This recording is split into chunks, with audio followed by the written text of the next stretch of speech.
Good morning students. मैं हूं आपकी मैम बलजीत कौर।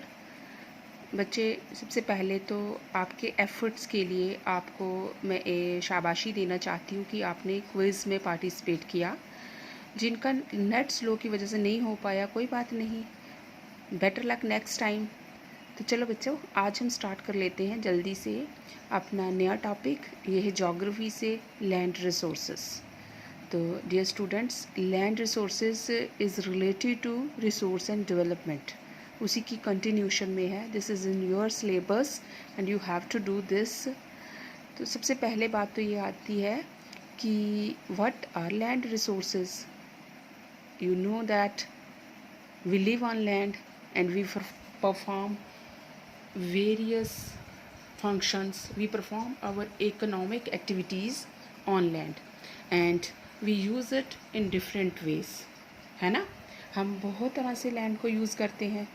तो फॉर एग्ज़ाम्पल, जैसे कौन कौन सी चीज़ें हैं जिसमें हम लैंड को इस्तेमाल करते हैं। Land is used for agriculture, forestry, mining, construction of houses, roads, railways, industries. और ये सब जो जितनी भी जगहों पर लैंड यूज़ होती है, this is called land use. Simply मतलब हम लैंड का जो यूज़ करते हैं उसी को लैंड यूज़ कहते हैं। तो कहीं पर लोग खेती कर रहे हैं, कहीं पर जंगल हैं, कहीं पर लोग मिनरल्स एक्सट्रैक्ट कर रहे हैं, घर बने हुए हैं लैंड पर, सड़कें बनी हैं, रेलवेज़ हैं, लोगों ने इंडस्ट्री लगाई हुई है। इसके अलावा बहुत बड़े बड़े मॉल्स बने हुए हैं, बहुत सारे बाज़ार हैं, मार्केट्स हैं। तो all these come in land use. ठीक है, तो हम सबसे पहले बात कर लेते हैं हमारे इंडिया का जो लैंड है वो टोटल कितना है। लैंड रिसोर्सेज में सबसे पहली बात तो यही आएगी ना कि हमारे इंडिया की टोटल लैंड कितनी है। तो our total geographical area is, देखिए ध्यान से, 3280,000 मिलियन स्क्वायर किलोमीटर्स, यानी कि 328,000 स्क्वायर किलोमीटर्स। ठीक है, इसको हम ऐसे भी कह सकते हैं 328.93 मिलियन हेक्टेयर्स। ओके, तो ये हमारा टोटल जोग्राफिकल एरिया है। और टोटल जोग्राफिकल एरिया जो हमारे इंडिया का है उसमें से सारे का सारा जो है वो सर्वे नहीं है। कुछ एरिया जो है वो, ये टोटल जो 328,000 स्क्वायर किलोमीटर्स में आपको बता रही हूँ, ये हमारा टोटल जोग्राफिकल एरिया है। But we have with us 93% area of this. जो बाकी 7% बचता है वो area Arunachal Pradesh and JNK, इन दो स्टेट्स जो हैं इनके ये डिस्प्यूटेड में आ जाता है। कुछ चाइना ऑक्युपाइड या पाकिस्तानी ऑक्युपाइड है। ठीक है, समझ आया आपको। टोटल एरिया 328,000 स्क्वायर किलोमीटर्स या 328.93 मिलियन हेक्टेयर्स भी आप कह सकते हो। 93% इसका सर्वे हुआ है एंड 7% जो है वो डिस्प्यूटेड टेरिटरी में आता है। अब ये जो इतना जो हमारा एरिया 93%, अब ये सारा एक जैसा तो नहीं है। दूसरी चीज़ आपने याद रखनी है कि हमारे इंडिया में क्या है। अब इसको देखिए मैप को, यहाँ पर 3 फिज़िकल फीचर्स हैं। फिज़िकल फीचर्स आपने पढ़े हैं अपनी 9th क्लास में भी, तो आपको याद होंगे। तो इसमें आप देखिए ध्यान से, तो ये वाला जो पोर्शन मैं दिखा रही हूँ, ये वाला, ये सारा, ये वाला पोर्शन, ये सारा किस में कवर होता है। ये है हमारे प्लेन्स। जितने भी ये कोस्टल एरिया सारे आ जाते हैं, जहाँ जहाँ रिवर्स अपना डेल्टा बनाती हैं। ये हमारा जो नॉर्दर्न एरिया है, रादर जो नॉर्दर्न, इनको हम ग्रेट नॉर्दर्न प्लेन्स भी कहते हैं। ठीक है, तो ये सारा एरिया जो है ये है हमारा पहला लैंड यूज़, मतलब पैटर्न जो है आप कह सकते हो इसको कि पहला फिज़िकल डिवीज़न प्लेन्स। और इंडिया ने प्लेन्स कितने हैं, 43%। ये आपने याद रखना है, इंडिया में प्लेन्स हैं 43%। अब आप देखिए ये मैप के ऊपर ये वाला पोर्शन देखिए, ये सारा ये सारा माउंटेनियस रीजन है। तो यहाँ पर क्या है, ये जो माउंटेनियस रीजन है ये कितना है इंडिया में? 30%। माउंटेन्स कितने हैं? 30%। प्लेन्स कितने हैं? 43%। तीसरा एरिया आ जाता है हमारा ये वाला, देखिए ट्राइएंगुलर शेप में, इसको पेनिनसुलर इंडिया भी कहते हैं। ऊपर वाले को क्या बोलते हैं? Great northern wall of India या नॉर्दर्न माउंटेन्स ऑफ इंडिया। बीच वाला जो है वो प्लेन्स हैं, और ये जो आप देख रहे हो ऐसे पेनिनसुलर ट्राइएंगुलर रादर शेप है इसकी। डेक्कन प्लेटो भी है ये, तो प्लेटो एरिया है ये कितना है इंडिया के पास? 27%। प्लेन्स 43%, माउंटेन्स 30% एंड प्लेटो 27%। बच्चे प्लीज़ याद रखिएगा, बहुत इंपॉर्टेंट है ये, बहुत इंपॉर्टेंट, ये परसेंटेज आपने याद रखनी है। उसके बाद जो सबसे इम्पॉर्टेंट बात हम करने जा रहे हैं, इंडिया का पूरा जो मेजर लैंड यूज़ पैटर्न कि इंडिया में लैंड कहाँ कहाँ यूज़ हुई है, क्योंकि हम लैंड रिसोर्सेज पढ़ रहे हैं तो ये पढ़ना हमारे लिए ज़रूरी है कि हमारे इंडिया की लैंड कहाँ कहाँ यूज़ हो रही है, मेजर लैंड यूज़ पैटर्न क्या है। तो देखिए यहाँ सीरियल नंबर, साथ में क्लासिफिकेशन, साथ में परसेंटेज ऑफ लैंड यूज्ड। तो ये मैंने आपको बता दिया। Total geographical area 328.93 million hectares, ठीक है ना।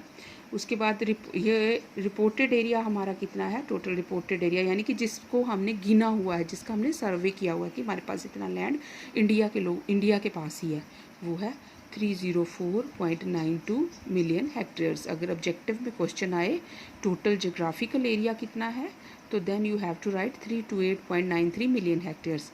And if the question comes like this, how much is the total reported area of India, then you have to write 304.92 million hectares. Have you got my point? I think okay. तो सबसे पहला जो land use है वो है forest area, मतलब पूरे India में हमारे पास कितना फॉरेस्ट एरिया है, तो वो है 22.9%।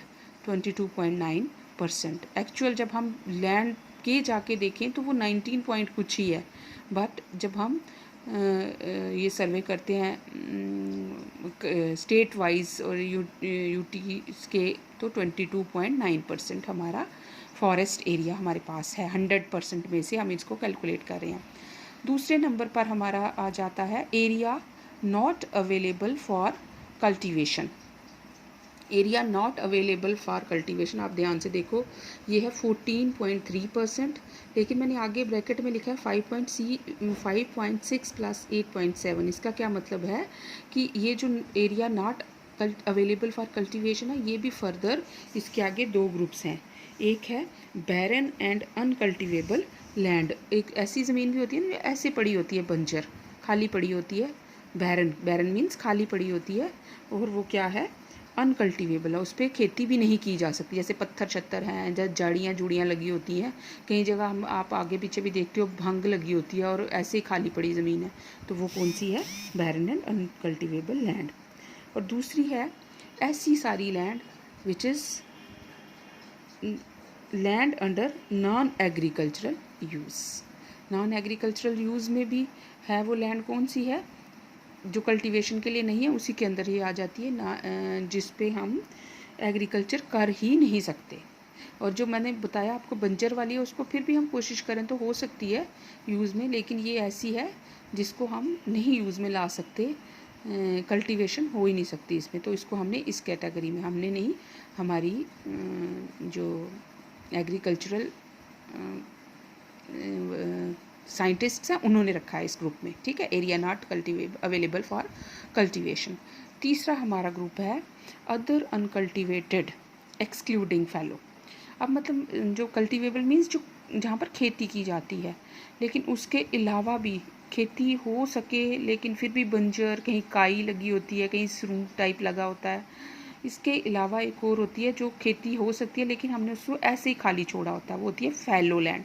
लेकिन फैलो से भी पहले हम बात करूँगी अदर अनकल्टिवेटेड एक्सक्लूडिंग। फैलो के अलावा और भी अनकल्टिवेटेड लैंड कितनी है? 8.4%।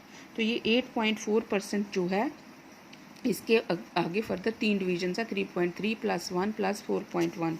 3 यानी कि एक है permanent pastures and grazing land, यानी कि जहाँ पर खुला छोड़ा हुआ है वहाँ पर जानवर खेती कर सकते, चरा सकते हैं, हम अपने जानवरों को चरा सकते हैं। ऐसे खुले में जानवर चरते हैं, वो बनाएगी पास्चर लैंड्स हैं। जैसे आप अगर इधर चले जाओ पत्नीटाप से आगे सन्नासर वगैरह, तो वहाँ पे खुली जगह वो पास्चर लैंड्स हैं, ठीक है ना। इसी तरह से दूसरा इसकी कैटेगरी है land under miscellaneous tree crops, जिसमें मतलब कि कुछ खेत, कुछ बाग शाग जो होते हैं, जैसे कहीं ट्रीज़ लगे हैं, आर्चर्ड्स हैं, ये सारे जो हैं वो झाड़ी नुमा खेती भी है, उसमें कुछ प्लांटेशन भी है। तो ये सारे मिसलेनियस मीन्स मिला जुला जो है वो 1% है। और फिर एक कल्चरेबल वेस्ट लैंड है, जो ऐसे वेस्ट लैंड है जिसको हम कल्चरेबल कर बना सकते हैं, जो यूज़ में ला सकते हैं, लेकिन वो वेस्ट लैंड पड़ी हुई है। तो इस तरह से हमारी other cultivated excluding fallow land है 8.4%, और फैलो लैंड हमारी है 8%। इसमें भी आ जाती है 2 वैरायटीज़, एक है करंट फैलो, एक है अदर फैलो। मतलब कई बार हम खेती करते हैं ना, तो फिर मतलब जैसे चावल उगाया है तो थोड़े समय के लिए हम खेती को ऐसे ही छोड़ देते हैं, 1 साल के लिए, 6 महीने के लिए, फिर नेक्स्ट ईयर फिर उसको दोबारा से उसमें हम एग्रीकल्चर कर लेते हैं। तो वो जो होती है वो फैलो लैंड होती है। और करंट फैलो मतलब इसी साल के लिए छोड़ी है ना, अभी अभी छोड़ी है।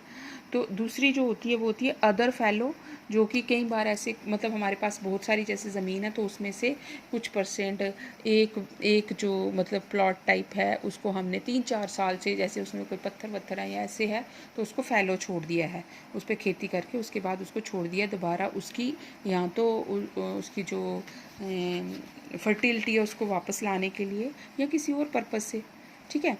एंड लास्ट हमारा जो लैंड यूज़ है वो है नेट सोन एरिया, यानी कि जितनी हमारे पास ज़मीन एग्रीकल्चर के लिए टोटल ज़मीन जिस पर हम खेती करते हैं हो सकती है, वो कितनी है 46.4 मिलियन हेक्टेयर्स, ठीक है।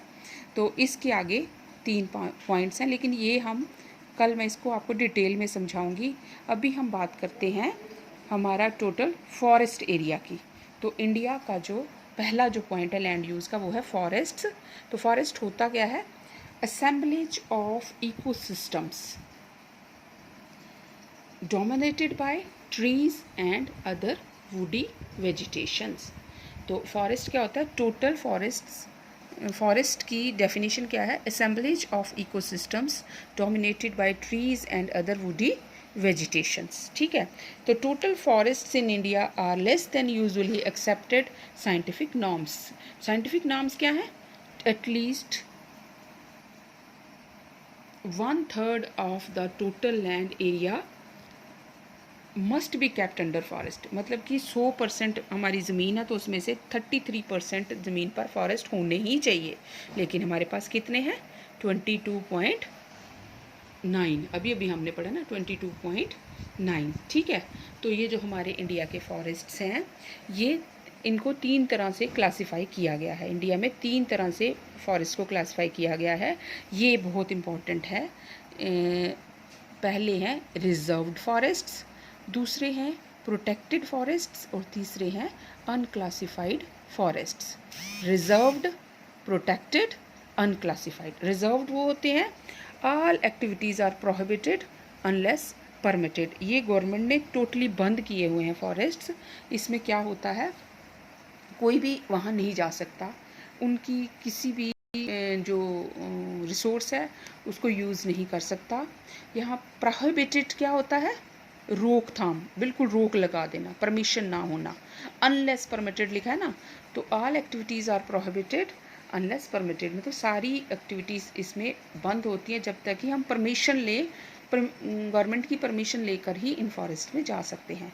प्रोटेक्टेड फॉरेस्ट इसके उलट limited degree of protection, all activities are permitted under prohibition, यानी कि इसमें कुछ प्रोटेक्शन गवर्नमेंट ने रखी हुई है, लेकिन हम इसमें फिर भी जा सकते हैं, इसकी लकड़ी काट सकते हैं, यहाँ थोड़ा बहुत अपने जानवरों को भी चरा सकते हैं, जब तक कि गवर्नमेंट इस पे बैन ना लगा दे। पर प्रोहिबिट करना क्या होता है? बैन लगाना। जब तक गवर्नमेंट इसको बैन ना लगा दे, means all activities are permitted. यहाँ पर परमिशन है, जैसे रिजर्व में परमिशन नहीं है जाने की, यहाँ परमिशन है, और तब तक परमिशन हम जा सकते हैं जब तक गवर्नमेंट इस पर बैन ना लगाए। लिमिटेड डिग्री ऑफ प्रोटेक्शन है। तीसरे फॉरेस्ट आ जाते हैं अनक्लासिफाइड। नाम से ही लग रहा है, जिनको क्लासीफाई नहीं किया जा सके। अनक्लासिफाइड ना तो रिजर्व्ड में आते हैं, areas regarded as forest but not included in protected or reserved forests।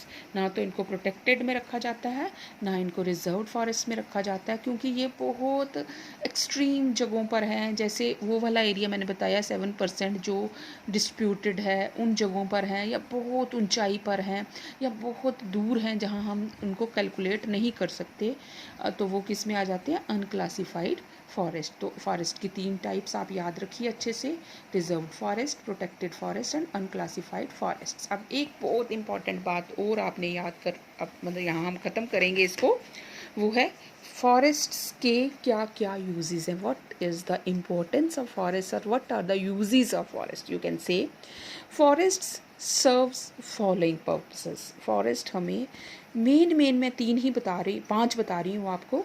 There are 5 important purposes which forests solve. Number 1, habitat to flora and fauna. What is flora and what is fauna?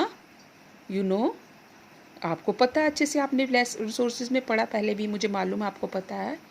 तो flora हो गया all type of vegetation, and fauna हो गया all type of animal life, है ना। तो this is habitat of flora and fauna. Forest में एक तो जंगल है, पूरा वेजिटेशन है, दूसरा जानवर है। दूसरा इसका फ़ायदा हमें, जो दूसरा पर्पज़ फॉरेस्ट सर्व करते हैं, that is source of livelihood. बहुत सारे लोग फॉरेस्ट से ही अपना जीवन यापन करते हैं, अपनी कमाई करते हैं, तो it is source of livelihood. तीसरा है source of wild medicinal herbs. पता ना आपको, जंगलों में बहुत सारे वाइल्ड मेडिसिनल हर्ब्स हैं। इवन जो मतलब मेडिसिनल हर्ब्स कौन सी होंगी, जैसे तुलसी है, जैसे आपका ये है एलोवेरा है, और बहुत सारी हैं, आंवला है। तो और मेडिसिनल हर्ब्स बहुत सारी होती है, बहेड़ा होता है, फिर ये अश्वगंधा, तो बहुत सारी।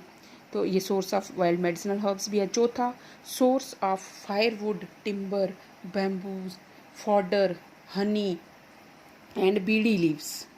तो यहाँ से हमें फायरवुड मिलता है, लकड़ी मिलती है, बांस मिलता है, जानवरों का चारा मिलता है, हमें शहद, हनी मिलता है, और बीड़ी बनाने वाली लीव्स मिलती हैं। यानी कि कितना इंडस्ट्री के लिए रॉ मटेरियल प्रोवाइड करते हैं फॉरेस्ट्स। एंड लास्ट है, forests act as a sink to the green house gases. जितने भी ग्रीन हाउस गैसेस जो हमारे एटमॉस्फेयर में रिलीज़ की जाती हैं, इन सब को फॉरेस्ट पी जाते हैं। तो ये किसका काम करते हैं? Sink to the green house gases. ये क्या करते हैं? फॉरेस्ट जो है एटमॉस्फेयर को क्लीन करते हैं, ठीक है, एनवायरमेंटल पोल्यूशन कंट्रोल करते हैं।